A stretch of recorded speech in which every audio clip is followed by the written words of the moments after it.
I'm Candace. So right now, I want you to write down the names of as many people that you can think of who are important in your life. Let's go.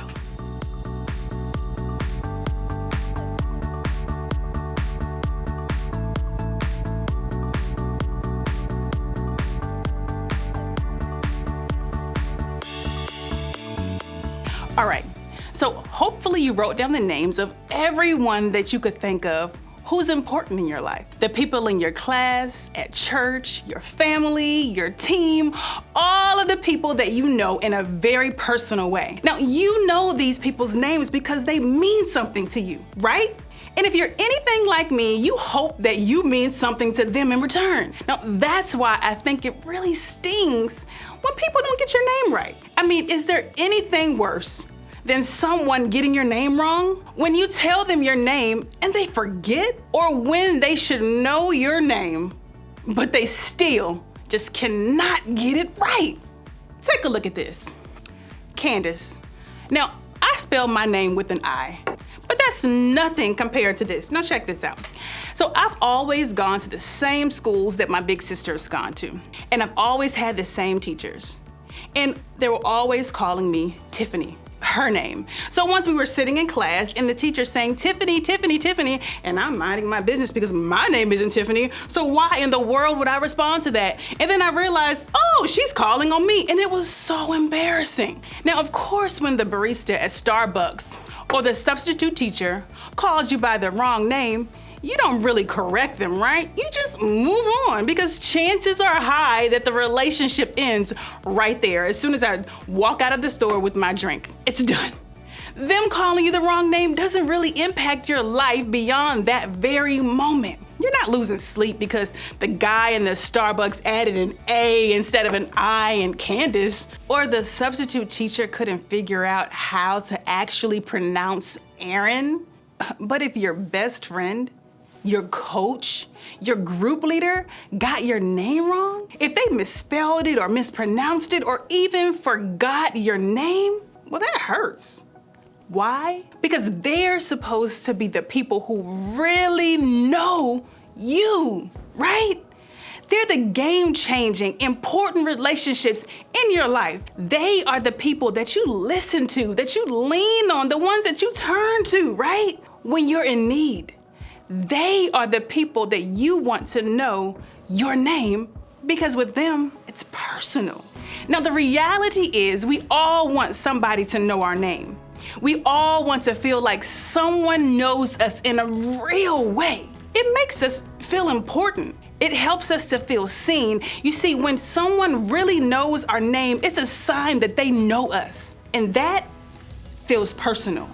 So many of us spend a lot of time looking for a friendship like that. We want the BFF, or someone who knows everything about us, from our favorite colors to our favorite shows to whatever it is that we are binge watching when we're supposed to be sleeping, right?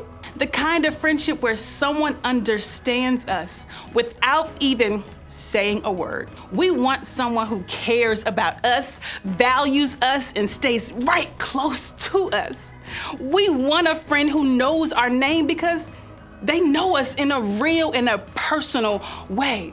But the reality is, you already have that. Do you know that? You already have a person in your life who knows you and loves you that way. And you know who that person is? That person is Jesus. Now, let me just stop here and acknowledge what you might be thinking. Of course, we're talking about Jesus. You're probably supposed to say that, Candace. Yeah. And yeah, I get why you think that. But I'm not just saying it because I have to. I'm saying it because it's true. Jesus knows each and every single one of us by name, not because Jesus has to, but because Jesus wants to. Jesus sees you and wants to know you in a real personal way. Now, I get that this is a hard thing for a lot of us to believe, and I understand why. I've been there. Because there's so many of us, Jesus doesn't seem all that personal. Maybe you feel like he's too big to notice you. If he's big enough to create this entire universe, universe, then how could he possibly know us personally? We're not nearly that important, right? Or maybe you feel that way because it doesn't seem like he's there. You can't see him or hear him talk back to you. How can he know you so personally if you haven't heard or seen him? Maybe you feel like he's impersonal because you just don't know much about him. You're not sure if you believe in him or if he even gives you that much thought. That sure doesn't make him feel all that personal to you. You may even be wondering why you'd want to be known by him personally. To you, he's just someone who judges your every move or makes you follow a whole bunch of rules. You might think that he doesn't care about you, that he just cares about your behavior. But knowing you personally is about so much more than just knowing what you did right or wrong. Or maybe you feel like if he knew the real you, he wouldn't want to be close to you. The things that you have done, the mistakes that you have made, the thoughts that you think, those are the things that you don't want anyone to know about you personally. And no matter what you think or feel about Jesus, the reality is that Jesus does know your name. And it's not in some way that means that you're on his list or that he's got an eye on you. It's in a way that lets you know that to him, you matter. And he knows your name because to him, it's personal. To show what I mean, we're gonna take a look at an encounter that Jesus had while he was here on earth with a guy named Zacchaeus. It's found in the book called Luke, which was written by one of Jesus' closest followers. Now let me set the scene for you. Jesus was coming into the town of Jericho with a crowd all around him. Just picture it, all around him. And by this time in his ministry, he had become pretty well known. People had seen Jesus do so many miracles, heal the sick, teach amazing things, and even saw him raise a man from the dead. Yeah. So basically, Jesus was a pretty big deal. And as Jesus was passing through this crowd, someone caught his eye. Someone caused him to stop. This is where we meet Zacchaeus. He has a little bit of a different reputation than Jesus. Now let's take a look. A man was there by the name of Zacchaeus. He was a chief tax collector and was wealthy. Now, tax collectors in this time were viewed as being the worst, y'all. No one liked them at all. They cheated people out of so much money, and because of that, people saw them as outsiders and as traitors. All of that to say that Zacchaeus was not popular at all. On that day, Zacchaeus wanted to see Jesus.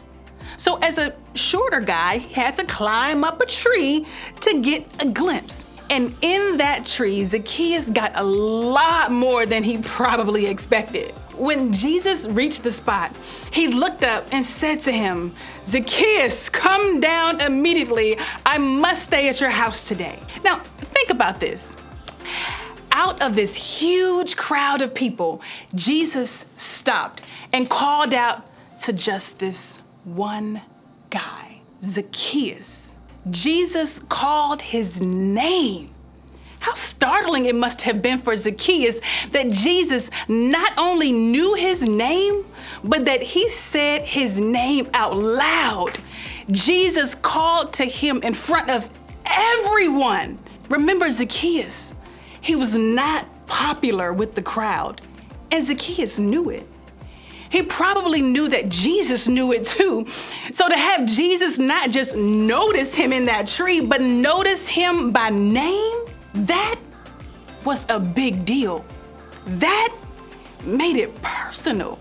And in that one moment, Jesus communicated that what he saw in Zacchaeus was different than what the rest of the world thought of him or saw in him. Jesus communicated that Zacchaeus had value to him. Zacchaeus was seen, he was known, and was valuable to Jesus, no matter what anyone else thought of him, no matter what he even thought of himself. And what's cool is that this is how Jesus sees us. He not only knows our name, but he calls it out. He uses it. He sees us for who we are. We are valuable creations of a loving and a personal God. When Jesus calls you by name, he's inviting you into a life with him. And when we accept that invitation, our relationship with him, it becomes real. It becomes personal. Personal began for Zacchaeus when he realized that Jesus knew his name, and the same is true for you. It's personal because Jesus knows your name. So what does this mean for you? How does this change the way that you see yourself or Jesus or even the other people? For some of you, it might begin with taking one step towards knowing more about Jesus. Zacchaeus climbed a tree to get a glimpse of Jesus. This was his first step towards personally experiencing Jesus. So maybe you need to climb a tree or take a step for yourself. No, not an actual tree. I mean, just take a step to get to know more about Jesus in a real and a personal way. Ask questions about Jesus or talk to your group leader about some of the things that might be holding you back. You can even look up the story of Zacchaeus yourself to get started. Whatever it is, take a step to help you know the one who knows your name. Others of you know Jesus in a personal way. You stepped into a relationship with him and you know the value of being close to a personal God who knows your name. Because of what Jesus did for you, you can do the same for others. You see, Jesus doesn't just invite us into a relationship with him. He invites us to know names alongside him. Check out the command he gives us to all his followers. Jesus replied, "Love the Lord your God with all your heart and with all your soul and with all your mind. This is the first and greatest commandment. And the second is like it. Love your neighbor as yourself." In this passage, Jesus told us first to love him and second to love others, to make it personal to the people in our lives. Now we can do this by first knowing their name. Just like someone knowing our name makes us feel seen and valued, when we know someone's name and use it to talk to or about them, it gives them the same feeling. It's a simple act that lets someone else know that you care about them in a real and a personal way. And remember, it's personal because Jesus knows your name. The reason I want to talk about this stuff is because I really believe it has the potential to change your life for the better. That personal relationship with Jesus, I want that for each and every one of you. And I want you to have a place where you feel seen and where you feel known and where you feel valued, and a place where everybody knows your name. So as you head to your group, I want you to remember that it's personal because Jesus knows your name. And then think about this question. How does it make me feel when someone knows my name?